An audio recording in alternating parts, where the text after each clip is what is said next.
morning. We are here to discuss the topic that we choose entitled Surface Water Circulation and of the Ocean and Principal Adjoining Seas. So I'll be the one to discuss the first part, followed by Mr. Sinsano, Cubrado, and last Mr. Bigkas. So allow us to start our discussion. First, let's talk about what is surface water circulation. Surface water circulation refers to the movement of the ocean water at or near the surface. This movement mainly happens because of the four reasons. First is the wind, second is the rotation of the earth, third is temperature differences, and the last is the current continent's shape. So, ang surface water daw, ang purpose niya is pag move sa tubig dapit sa surface o sa ibabaw. So, mao daw nga mulihok ang surface water sa dagat because of the upat ka rason. So, then ang paglihok sa tubig mo na itong gitawag og ocean currents. So, and now let me discuss the four causes of ocean surface currents. So, first is the wind. Global winds like the trade winds are waterlines push the surface water creating current. So, ang una daw is hangin. So, makabantay mo og musakay tag barko nga ug mukusog ang hangin kusod sad ang bawd kay tungod kay ang hangin iyang ginaptud ang surface water sa dagat mo na maka-create siya og currents. Second is the rotation of the earth, also known as the Coriolis effect.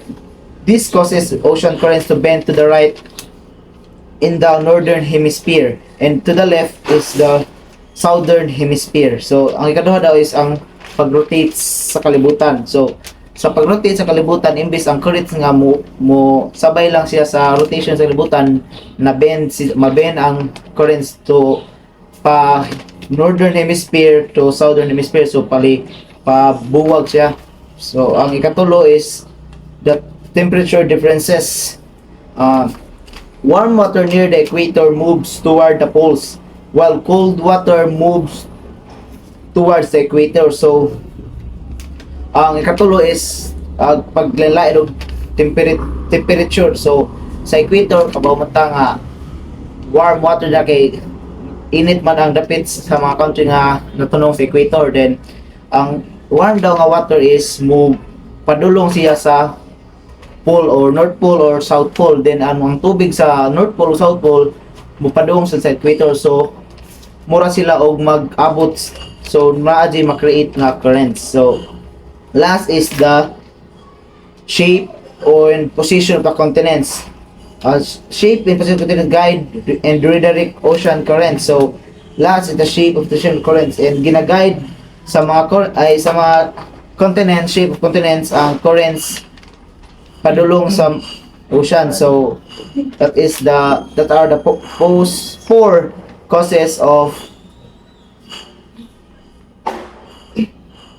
ocean current. So next is this part will be discussed by Mr. Sinsano. Let us look about the major surface of the circulation of system. In the Atlantic Ocean, we have a group system which is a warm current that flows from the Gulf of Mexico towards Royo. Let us look at the major surface ocean circulation system. In the Atlantic Ocean, we have the Gulf Stream, which is the warm current that flows from the Gulf of Mexico towards Europe. This current helps keeps Western Europe warm.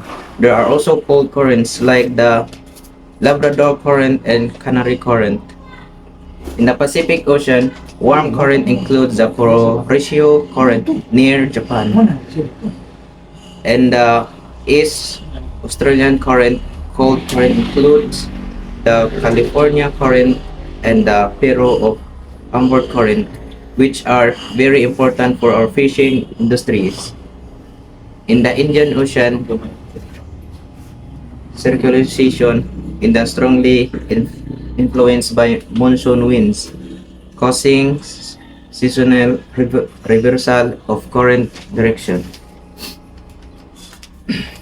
Important current here includes the Augustal Current, the Sumai Current, and the West Australian Current.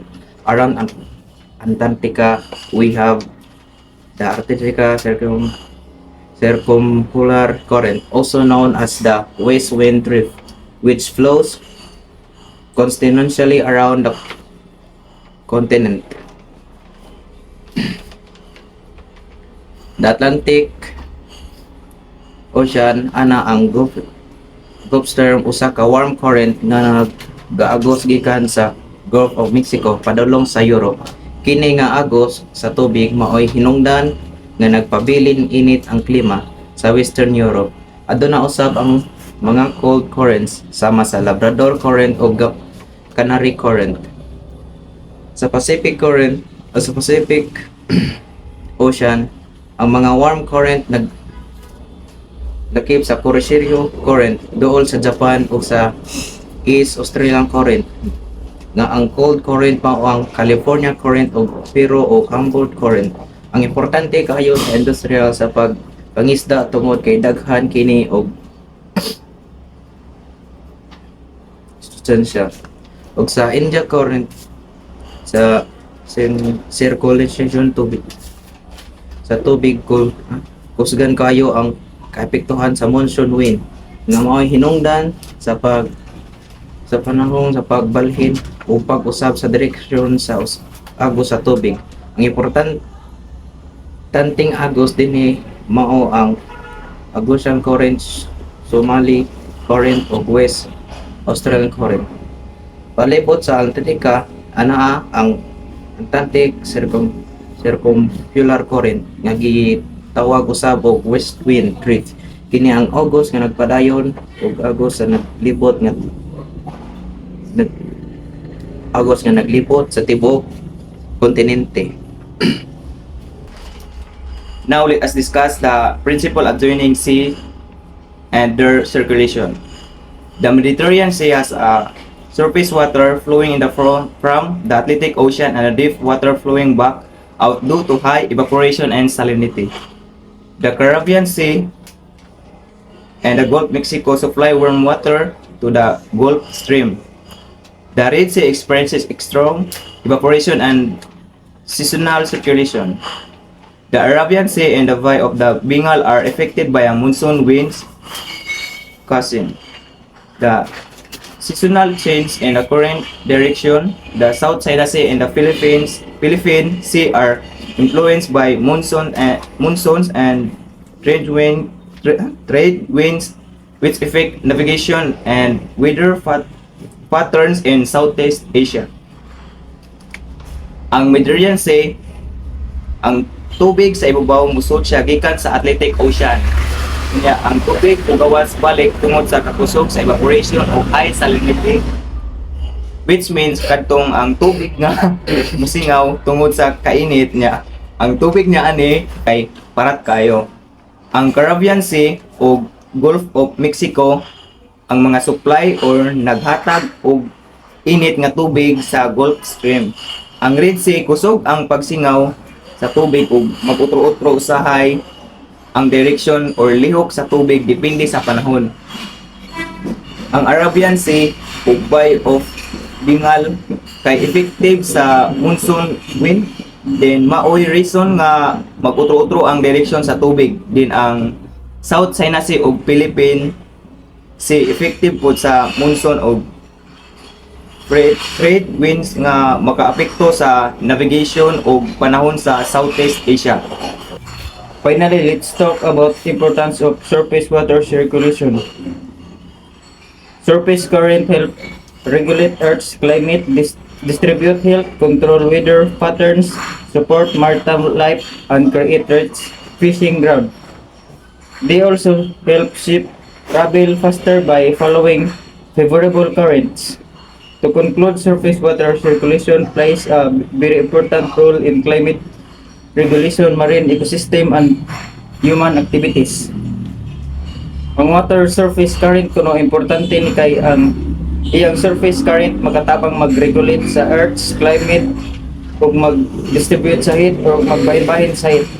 Ang paglihok sa surface water or mag-current sa tubig mo ay nagpugong sa equator nga para dili init ug di pod kayo bugnaw ang north and south pole. Daghan kayo importance ang surface water current kay daghan siya ikatabang sa climate regulation, maritime ecosystem ug sa mga tao. That's all. Thank you.